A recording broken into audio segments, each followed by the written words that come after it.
Good morning. It is Friday, May 9th, and this is the Weekend Debrief. I'm Josh Durso, joined in studio by Ted Baker. He hosts Finger Lakes Morning News, weekday mornings on Finger Lakes News Radio. We're back. We're here, socially distant once again, maintaining social distance. I think this is going to be, I don't think we're ever going to be able to get near each other for months, maybe a year or more. I think we both think that we've actually already had it and been done with it, so let's just hope. There is that too. Boy, do we have a lot to talk about today. So this morning we talked about a few of these interesting little topics that we're going to be going through on your show. But first things first, I wanted to talk about the furloughs that we've seen start to happen now in with some counties in the region, and also as that pertains to some of the counties who have not. Obviously, it's all cost-saving measure, right? Like they're trying to stave off the short-term impacts of the coronavirus pandemic. Obviously, NYSAC has made it very clear that counties are going to be losing in the millions in terms of revenue, which is going to have a big impact on the budget, not just this year, but next year. And as municipalities go through that budget process, Governor Cuomo said that pretty much every municipality, whether you're a county, town, village, or city, should plan on something like a 15 to 20% reduction in what you're able to spend moving forward. School districts as well. So Cayuga County was the most recent to announce that they have come to an agreement with their union for furloughs. Ontario County, Wayne County have also started the process. Ontario County is going through this really unique voluntary furlough process, which I think is kind of interesting. But at the end of the day, we're talking about dozens of employees at each, and it's going to obviously cost those counties a lot of money. It's been interesting to me to watch other counties, smaller counties, namely Seneca County, Yates County, counties like that, seem to approach this from a different angle. There's been no talk of furloughs to date in Seneca County, which I found kind of odd given the circumstances. Obviously, like I said, every county is facing the same kind of economic situation, and it's not like there is a pot of money at the other side of the rainbow. So it's been curious on that front, and I keep hearing this argument that it's better to wait, or it's better to wait and take the wait and see approach rather than make decisions at the front of the sort of at the head of the issue. I'd push back on that, mainly because I think the problem that we've seen in the past, and history does tend to repeat itself, especially when you're talking about municipal government, is that we see a lot of local boards kick the can down the road. And this is one of those scenarios where if you look at Seneca County, Ontario County, Wayne County, Cayuga County, whoever it is, the budget process already feels rushed in an ordinary year, right? Like you first hear about the budget or a draft budget maybe in late September. October, usually one decision cycle is what the legislature or board is taking to mull it over, consider it, and kind of work out the X's and O's. And then by November, they're filing one with the state, and it's over with. It seems like this year, especially given that NYSAC has not only said that this year is going to be tough, but the 2 years that follow this next cycle are going to be just as damaging or just as damning for those entities to navigate financially. It seems really short-sighted to not be having this conversation now up front, not only about furloughs, but about job cuts, because I don't see a scenario where furloughs are enough. And I understand why counties are doing it and municipalities are doing it. In a lot of cases, the counties have been clear in saying that this is better for those employees by and large, because they can actually make more over the furlough period with the Federal CARES Act little stimulus bump that's inside unemployment now. So you're talking about a $600 bonus on top of the max benefit of 504 in New York State, and it's more comparable to what maybe they're making now, and in some cases maybe more than what they're making now.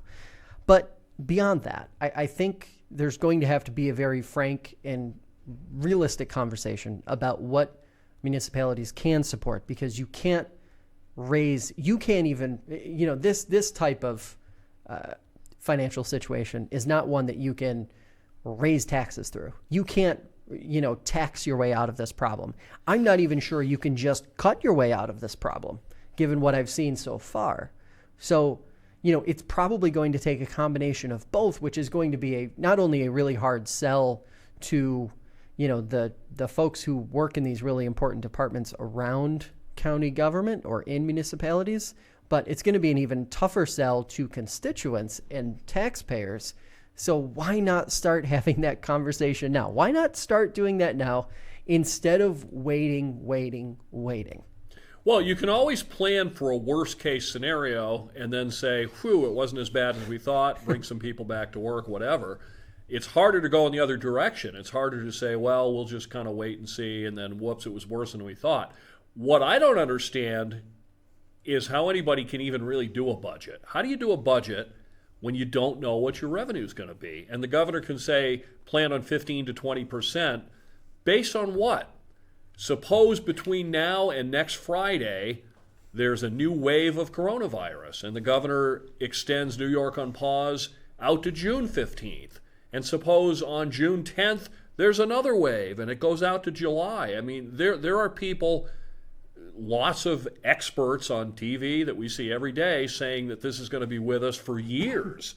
Someone, it all runs together in my mind. One expert said that they were looking at a 36-month horizon as far as corona goes. So, maybe it's going to be 15%, maybe it's going to be 75%. We don't even know. Yeah, I think it's interesting. It goes back to, I wrote a column earlier this week on the Finger Lakes Times about how this was the opportunity for everyone on every political side to reimagine or redefine what the systems are, right? And we've obviously, reimagine is a bad word to use since the governor started using it this week.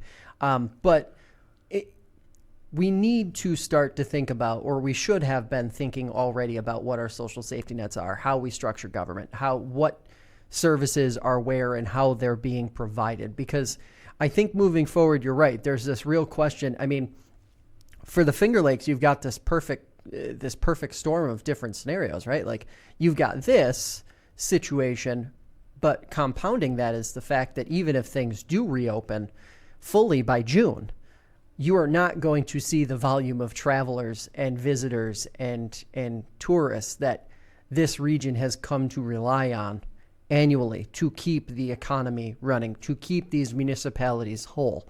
I recall working on a story 3 years ago now in Seneca County, and it was sort of about the budget and obviously a prior county manager administration then. But it was interesting. His sentiment was that the county is, like a lot of counties in the region, a little overexposed on the reliance on sales tax. And at the end of the day, this is that scenario playing out in real life.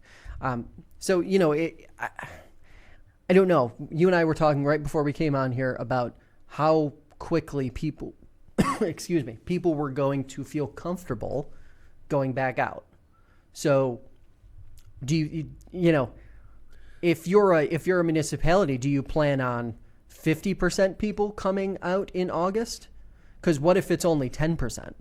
What if even after things reopen, revenue is at like a quarter of what it ordinarily is? I would say it's more likely to be that. I'd say 25% is a lot more likely than 75 or 80. Not only that, but you look around the country right now, New York is near the bottom in terms of opening things back up. I think 40 or more states have begun at least some sort of reopening. Yeah. So when we talk about this tourism, what you're going to see is New Yorkers wanting to go to other places that are further along the normalcy scale. I mean, who's going to want to come to New York when we're the last place to be opened up towards some kind of normal? If I were the tourism director in Ohio or something, and Ohio's opening things up, I'd be spending some marketing dollars in New York saying, hey, New Yorkers, You can't do anything where you are. You're locked up by your governor. Come to Ohio and enjoy yourself. I think that's why I've been saying that the effects of this economically, 5 years out, 10 years out, we may still be dealing with the fallout. And then meanwhile, we have the federal government showering money all over everybody. And that's great as a short-term stopgap. But how do we pay for it? It's interesting, and one of those safety nets that has been the most taxed, I'd say, over the last 45 days, obviously, has been unemployment. So there were a couple really interesting reports this week. One of which was from City and State, which showed just how archaic and broken unemployment is in New York State. So parts of the unemployment system date back to the 1970s. Right now, we've still got 90,000 in what's been affectionately referred to online as pending purgatory, meaning the people who have filed applications with the unemployment office, the Department of Labor, and they're in that pending status. They haven't heard from anybody. They've taken and done things they were supposed to do, and nothing's happened, which I think is feeding that we need to get back to work argument. Frankly, Governor Andrew Cuomo said lawmakers who are calling for an investigation into the Department of Labor of playing politics. So we have that happening, and then we have the most interesting, I think, of all the data points that have come out recently, which shows that this is definitely not just a New York problem, but a whole United States problem. 33.3 million jobless claims in the last month or so. And Pew Research shows that as much as 71% of Americans who filed for unemployment in March still had not received any payment, a single payment in the entire U.S. as of late April. So that's a month. So it isn't just a New York problem, but clearly there's been a lack of investment over the years, especially in, say, the last maybe 4, 5, 6, to get ready for a situation where we could see even a recession to the scale that we saw in 2008. Frankly, I don't think our systems would have been able to handle that. But this is obviously at a much greater scale than that. Where do we go from here, I guess, on the unemployment side? Because it seems like we're into this part of the argument, this part of the debate has gotten very political, especially with the governor giving his daily briefings. His secretary, Melissa DeRosa, has been giving explanations as to what's going on with DOL, but it doesn't change the fact that you still have a ton of people, especially people who were more apt to be falling through the cracks to begin with when you shut down the entire economy, those sole proprietorships, those small businesses with only 1 or 2 employees, that those people aren't eligible for the traditional unemployment benefits. So they had to go through this PUA system, and the PUA system seems really complicated and bogged down and broken. We don't have anything that works.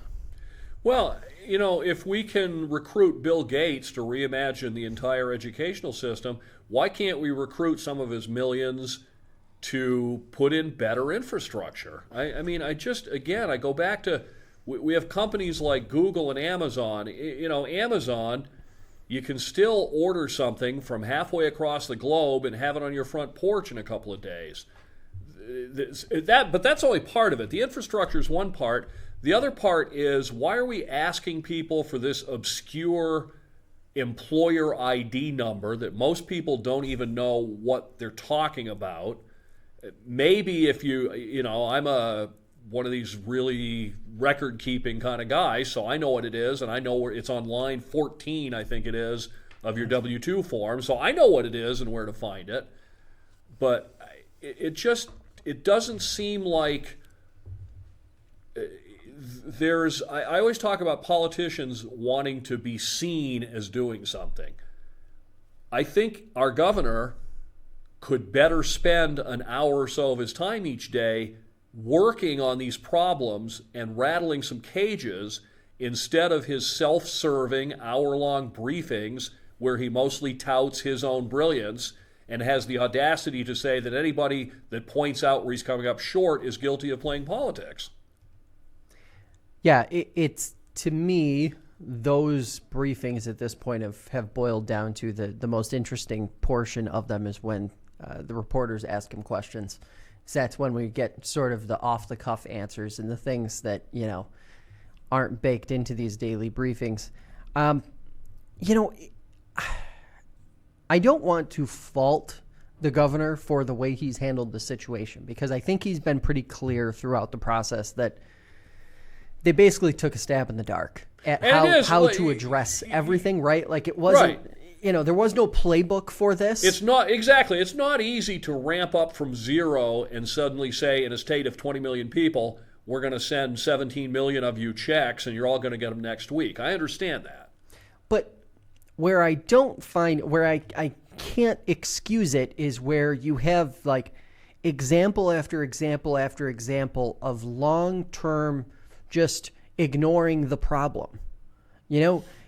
That story in City and State is fascinating because it actually shows that in either 2015 or 2016, an RFP went out for a new unemployment website, an updated system.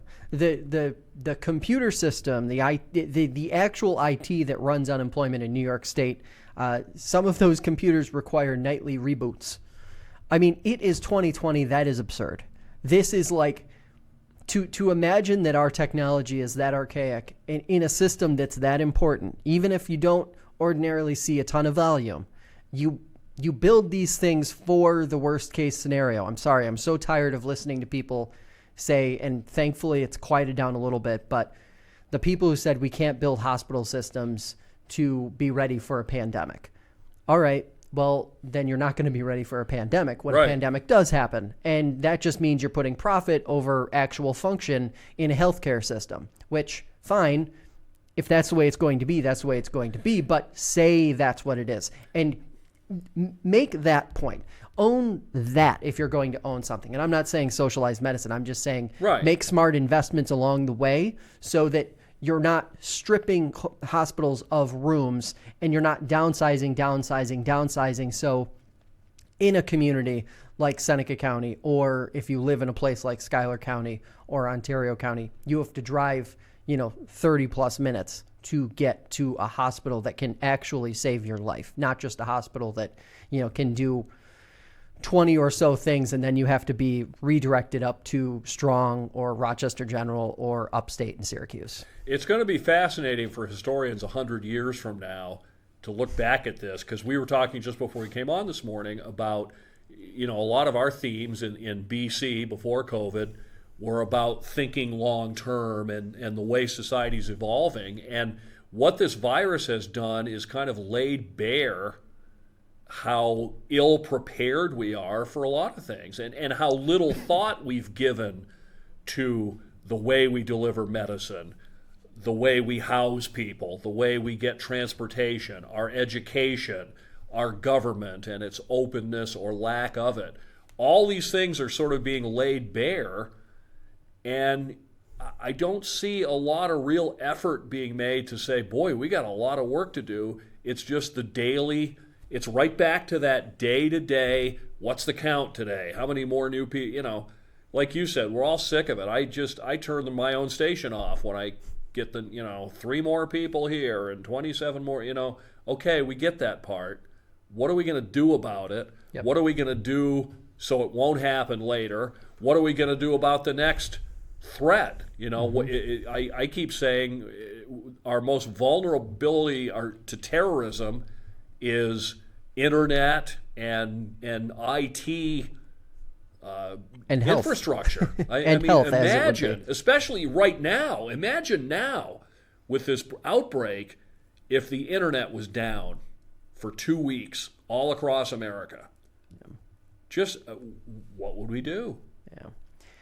So let's talk about education, because that's sort of the other arm of this that has gotten really interesting. Governor Cuomo did, as you mentioned earlier, tap Bill and Melinda Gates, their foundation, to help New York reimagine education across the state. That drew harsh criticism from some. Others, like the American Federation of Teachers, outlined their own expectations for this fall, which include class sizes of 12 to 15 students, split scheduling so students aren't on site every day, limitations on school visitors, modifications to transportation and school building usage, and the creation of portable classrooms, which I think is really interesting. Opposition has been really loud with Democrats and Republicans. Pretty much everyone is skeptical of this idea, mainly because of how it was prefaced, right? Because it's been prefaced with this argument that, guess what? School districts, you're going to have to make gigantic budget cuts. And outside of just stopping school, frankly, the degree to which some districts would have to cut, it's not even feasible to continue doing education. So what do? I guess you end up having to do something like what the governor is suggesting, where he's made some not so thinly veiled suggestions this week that maybe schools shouldn't have buildings, which is just absurd. It's just insane. And I am no expert in this territory at all. But I find it interesting that after roughly 2 decades of opposition and pushback from the state government at all levels, including the governor himself, to moving forward with any kind of like technological assist in this whole process, suddenly technology is the best thing in the world. And why haven't we been using it for years? This is just, he's sitting there saying, wow, this is insane. We have this great, it's been there the whole time. So my question is now, you're going to haphazardly throw together, or let me rephrase that, a couple billionaires and a governor of a state of 19.4 million are going to reinvent the K through 12 educational experience in 2 months, because it's May now and this year is kind of shot. So you're not going to be making any meaningful steps now. So you've got like June and July, and by August you got to be implementing, because guess what? Kids are going back to school this fall in some way, shape, or form. And that, to me, is a recipe for real disaster. And not to mention the fact that it completely disregards the fact that education, or I should say schools, our K through 12 schools, have become daycare facilities more than they have anything else. And it was interesting. I said this on Twitter yesterday, because I've been working on a couple stories in this arena and talking to different parents and different teachers and things like that quietly behind the scenes, because another part of this is that no one really wants to talk about this right now. But the overwhelming sentiment is fix access to childcare, and all of a sudden you can do wild and crazy things, innovative things in education if you do that. But you have to take that first step. You have to fix childcare. And it's interesting because how functional is our economy going to be this fall if Governor Cuomo says, sorry, student A, B, C, and D, you guys are going to alternate what days you're going to school, and your parents are going to have to figure out what to do with you on those days when you're sitting home? Well, we've already seen this with the shift in many school districts to grouping students by grade. So now suddenly, instead of if you live here, all your kids go to this elementary school, now the first grader goes to this one, the fourth grader goes to this one, and I've got a band concert over here and a band concert over here. Having this conversation is a great idea. The problem is having it take place with Andrew Cuomo and Bill and Melinda Gates and no one else, and no educational authorities are brought in. And then, I mean, like you said, and you framed it very well, is you have to look at the whole picture. You can't just suddenly say we're going to go to split schedules and we're going to, where's all this money going to come from with completely starved governments to double the size of our schools? Or how do I bus 40 kids to a school if I can only put 15 kids on the 40-seat bus so they're all 6 feet apart? I mean, it's all absurd. We should have this conversation, but it needs to be a widespread conversation, and it needs to involve everybody, and it needs to take some time. And then the other problem we get into is anytime we have these kinds of conversations is all the advocacy groups come in. The teachers' unions want what they want, and everybody wants what they want. It's like the day after the budget comes out every year, we're bombarded with 75 news releases from every interest group in New York about how they came up short. I mean, it's a great conversation to have. I think we always, at some point in these conversations, we always go back to the big picture and longer term. We need to take a whole broad look at the way we live as a society and the way we want to live and how we're going to live. Because you can't just look at education separately, because, as you said, education is now a daycare service. It's now the primary feeding service for a lot of families. So if we're going to reimagine anything, we need to reimagine what American society is going to look like and needs to look like in 10 and 20 and 50 years from now. I would simply direct anybody who's skeptical about what I'm saying to go back to about a week and a half ago when the governor was taking questions about reopening small businesses, reopening businesses in general, reopening the economy. He said very candidly, you can't reopen the economy without reopening schools. And he then went into a fairly lengthy explanation about what we just talked about. Schools or daycare. How are people going to go to work if they don't have a place for their kids to go? And now he, having acknowledged that a week ago, is saying, oh yeah, kids aren't going to go to school this fall. Maybe they'll never go back to school again. Maybe we'll just keep doing this. Maybe we'll keep doing this homeschool thing forever. It's a great idea. Right. So he's telling us that in a state that can't set up a working unemployment computer system, that we're going to teach all our kids on computers. I hope it's not the same ones that the unemployment department uses. And also, by the way, to all of my friends on the left side of the political spectrum, I am very curious why there seems to be this excitement around a billionaire leading the charge on reimagining education in New York State. A billionaire who's known to be an advocate of privatization. I mean, that's normally the Republican bailiwick. Right? It's a little surprising to see a liberal Democratic governor partnering with somebody who would just as soon do away with public schools and make them all private for profit. Maybe, a skeptic might say, maybe that's the idea behind this, is to make public schools so broken and so unworkable that they throw their hands up in the air and somebody comes in and says, I can fix it with for-profit schools. Oof. Don't say that too loud. So let's talk about another caveat of government dysfunction here. So our daily debrief yesterday, which we had no idea was going to be so timely, and it wound up being really timely, it focused on public hearings and how they might change moving forward. Environmental reporter Peter Mantius joined me. He and I talked about public hearings. It was sort of framed around the context of a lot of the solar and wind projects, but also the Butler sludge processing facility that was proposed in Butler, in Wayne County. But there was the last major meeting in the region that had a huge turnout. So you had like 100 plus people turn out to this little tiny room on March 9th, and they packed in there, obviously days before the whole state effectively shut down.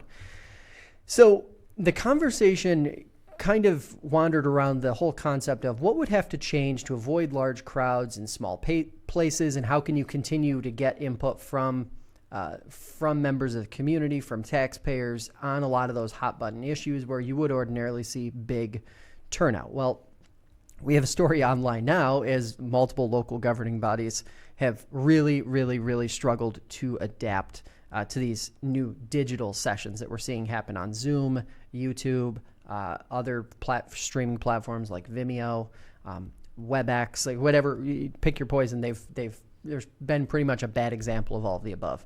So obviously people can't go to meetings right now. The public can't go to meetings. So a lot of these councils, boards of supervisors, legislatures have streamed them or held virtual sessions that the public can basically access. So Geneva City Council this week had to cut their meeting short on Wednesday because of an issue with their feed. They described it as a technical issue with Finger Lakes TV, which is operated by Finger Lakes Community College. So that meeting, shortly after, really they hadn't even quite gotten halfway through the agenda, had to be killed. So then fast forward to Thursday, and the Ontario County Board of Supervisors was supposed to meet. And as it turned out, the video conferencing links that they provided in the agenda, put on their website, and put in other places didn't work. The meeting code and the meeting password also did not work. We know all of this because one of our reporters, Todd Elsey, covers Canandaigua City Council, Geneva City Council, and the Ontario County Board of Supervisors, all of which the last 3 meetings now that he's tried to cover, 2 of the Ontario County Board of Supervisors and now Geneva City Council has experienced this technical issue that's rendered it effectively inaccessible to the public. So, it raises this question. Is it legal? Does it stand up? Do any of these meetings actually stand up in the grand scheme of things? We reached out to Kristen O'Neill of the Committee on Open Government this morning in Albany, and she got back to us with this quote. I'm going to read this directly from her. In my view, if the public body is aware that problems with technology have prevented the public from being able to remotely access the meeting, it should postpone until the problems have been corrected. It would be like having a meeting in town hall with the doors locked. She noted that non-compliance with open meeting laws like this or issues like this could arise to Article 78 challenges. And it's interesting because it flies in the face of what I have been saying effectively since this started, which is that government needs to keep going. They need to keep doing these important things. But they can't, because anything they do right now can be challenged, and probably as we go down the line, probably will be challenged in some cases. So it's this really awkward situation. There were also some questions with Canandaigua City Council about whether they were giving proper public notice to some of those sessions as well. A couple special meetings that were held in April. Obviously, everyone is dealing with really unusual circumstances right now, but it's interesting to me. I think, this is my opinion, I think a lot of these boards and city councils are going to have to go back to having in-person meetings that are at least open to some members of the public sooner than later. They will have to hold them in large spaces, hold them at a school, hold them at a rec center, hold them wherever you want.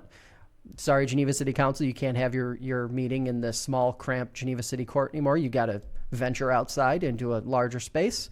But at the end of the day, it's better for everybody.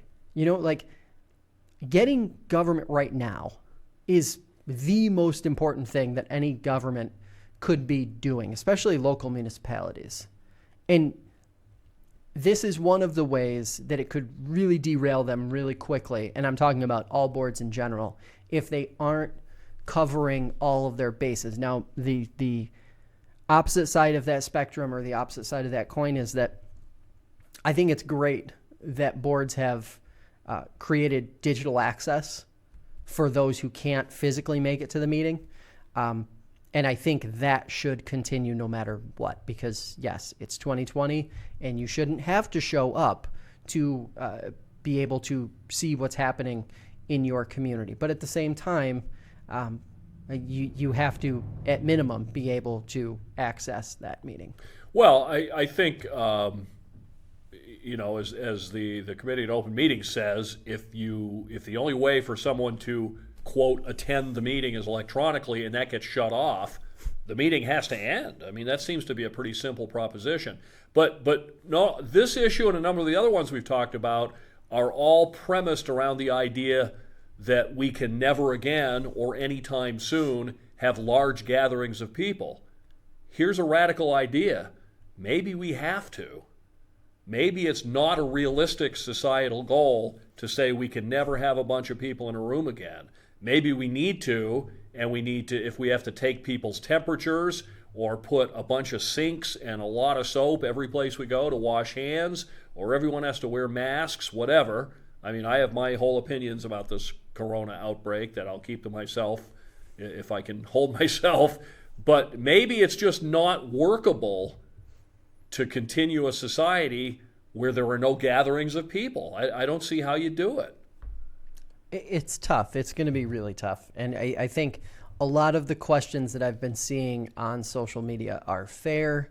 A lot of the questions about, process and, there isn't really a rule book for this. And, in some of my other exchanges with the Committee on Open Government for various other stories have made it very clear. Like, we have a traditional rule book, and when you start to venture outside of that playbook, you are going to get into complications. And with all this technology, we need to keep in mind, too, that we live in a relatively poor rural part of the state where not everybody has a tablet and not everybody has decent internet. I had Assemblyman Brian Manctolo on my show the other day. He lives right outside of Lyons, I think. He doesn't have internet. He can't get internet at his home other than on his phone with his data plan. Yeah. I mean, so, this whole idea of electronic education, my understanding is that it's mostly been a joke. And I've said many times, I don't hold the teachers responsible. I don't hold the schools responsible. I'm not casting aspersions on any of them, simply that they weren't equipped to do this. In many homes, there isn't internet or isn't a computer, or there isn't a parent or a figure to make sure that they're getting whatever education there is. Even at the college level, my understanding is some students are saying, this professor, I've heard from this other professor. I haven't even heard from him since this has started. So, technology can only do so much. And for it to work, you have to have it. And not everybody in this part of the Finger Lakes even has access to it. Yeah, so let's get into it, because we're going to touch a couple of those different topics with some questions that we got from readers. In the last couple of weeks, I finally got around to cleaning out that inbox. It's not something that I do regularly, unfortunately. First one's an easy one, and I want to give it to you. Mike in Auburn asks, are the Doubledays going to survive the pandemic and the shrinking of the MILB? I think it's now a lot less likely than it was, because everybody's going to be looking for a way to save costs. The relationship between Major League Baseball and Minor League Baseball has always been kind of a tricky one. MLB relies on the minors for player development. They don't care whether there's an Auburn Doubledays. They don't care whether there's a Syracuse Mets or whatever. They just need that supply of players, unlike, for example, the NFL, where the colleges serve that purpose. So for a lot of years, Major League Baseball has been saying, you know what, why don't we just move all of it to a big complex in Florida and let them play games all day long? So I think that, because as I said, I think anybody that thinks we're going to have sports as normal is crazy. The NFL just announced their schedule. Great, they're going to start on Thursday, September 10th, and then they're going to play a 16-week schedule. What are the chances that they can get through that without a handful of positive tests? You got 53 players per team, support staff, coaches, broadcasters, vendors in the stadiums, all these people. How many positive tests will it take? Here in New York, let's say a member of the Jets or the Bills, well, the Jets are technically in New Jersey, so let's say the Bills, a couple of members of the Bills get COVID. You think Andrew Cuomo is going to allow them to keep playing? It's going to shut down. So anyway, bottom line, the financial pressures are going to be there, and Major League Baseball can certainly figure out how to develop its players at much less cost than it costs them now to subsidize these teams. And without that Major League subsidy, especially at the lower levels like short season A, it's not going to happen. So chances that the Auburn Doubledays will never play a game again, I would say better than 50%. Amanda in Fairport asks, why are we seeing some construction operations continue even though they don't appear essential? This one is pretty easy to answer. In my humble opinion, it's because Empire State Development, the governor's office, I should say, and the various regional leaders in economic development space cannot get on the same page, even though they have tried, it seems. Certain projects are seeking out exceptions. They're being granted exceptions. Even from the start, we saw certain car washes that had originally supposed to have been included in in what was non-essential and be closed, stay open throughout.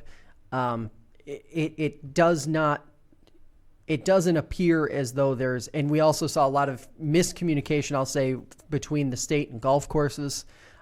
So all these huge issues, questions, when you're driving down the road and you see someone's house being worked on, or you see a commercial development being worked on that doesn't appear to be essential to you, they worked around the fine print and they found a reason to make it essential.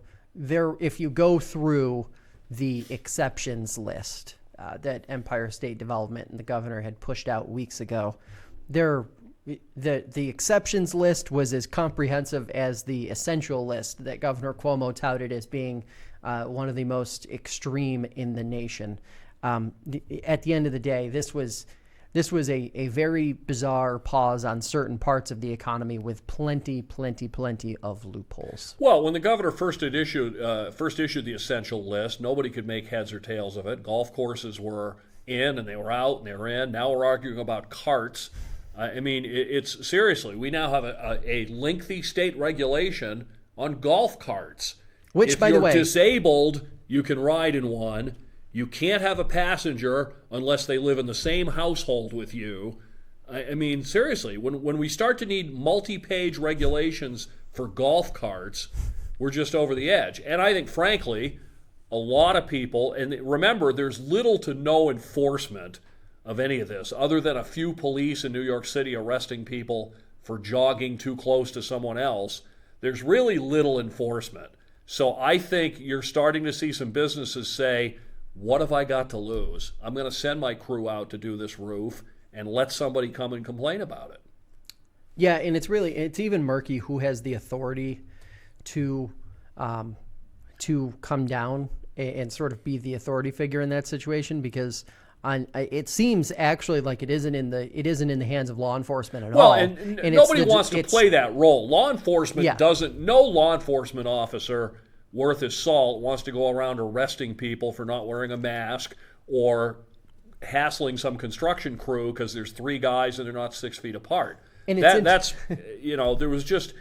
there's no practical way to do a lot of this stuff. The fact is, society in the 21st century is pretty hard to shut down in any comprehensive way that makes any sense to anybody. Well, and plus it's Department of Health is actually who has the most authority in this situation. And, by the way, they're a little busy right now dealing with the pandemic. Right. So, maybe let's not throw that on them as well. So, that whole thing I think has already worked itself out. The short answer to Amanda's question in Fairport, it's happening, it's going to happen, and we're not going the other way now. The state does not appear interested in going the other way now, where restrictions are going in the tightening direction. Jen and Skinny Atlas asks, is an eviction freeze enough for those struggling right now? It seems that this will just create a nightmare scenario on the other side of the freeze period. I think she's referring to a question that maybe we've talked about or maybe we haven't, where there's an eviction freeze through mid-August. What happens on the other side of that date is all of the rent that had been previously missed suddenly due. The governor did outline that no late payments were allowed, and then the security deposit that you put down with your landlord can now be used as rent. I think there are operational challenges with that kind of executive order, but that's not really for me to say. I do think that we're going to have a big issue on the other side of this. You've got a portion of the population that believes people who are landlords are investors, and they should be treated as such, which means that if they lose money, they lose money. Sorry, that's your problem. But a lot of these people are also sort of the last line of defense between housing and homelessness for a lot of people who can't go buy a home, because buying a home is really challenging for a lot of different institutional reasons. So in my mind, there's going to be a mess on the other side of this regardless. I think it's something that's probably going to be worked out between individuals and landlords and less between individuals and the state government or federal government.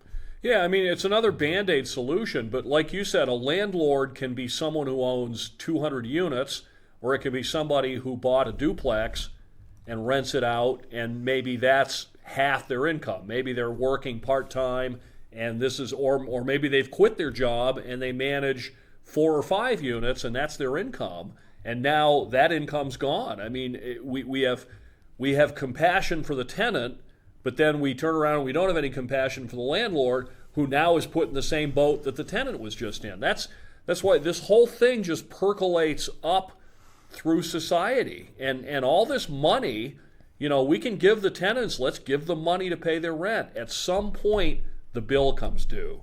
We are either going to have huge inflation, huge budget deficits, or huge tax increases, or all three. Maybe it won't be till 2025, but at some point, the bill comes due, and all this money has to be paid back. Or do we see a significant reduction in the safety nets?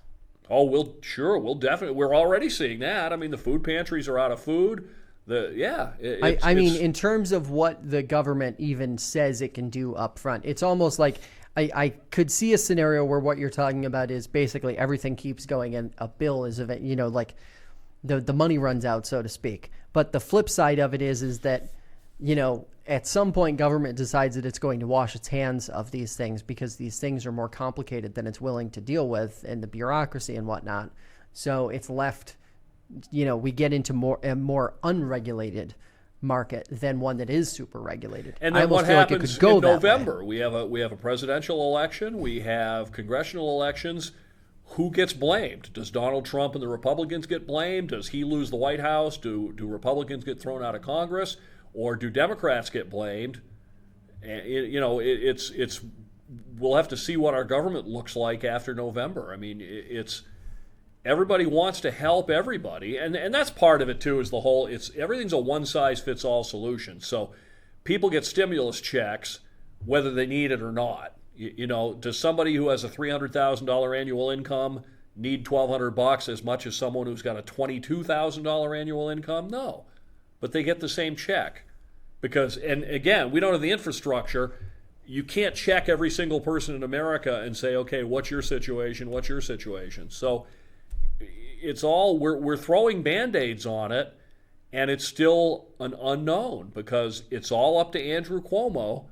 He can very well come out in his late morning news conference next Friday and say, no, not ready, June 30th. So one last thing I wanted to touch on, Wells College, president of Wells College, Jonathan Gibraltar, authored what I thought was stunning letter to basically alum saying if students don't come back this fall, or if students cannot be on campus this fall, we will close. No sugarcoating it, no nothing, just facts. And I thought it was interesting because we've been having this conversation on the show for a while, how not just the K-12 system is going to be getting crushed here, but also the higher education system. And we have a lot of liberal arts schools around here that are susceptible to this kind of challenge. When we look forward, do we anticipate seeing more schools or more leaders at schools come out with strong language like this saying, look, if we're largely supported by room and board and incoming freshmen and the money that they're bringing in, if that isn't going to happen soon, we can't make it a year. We can't make it, even a semester without having that income provided.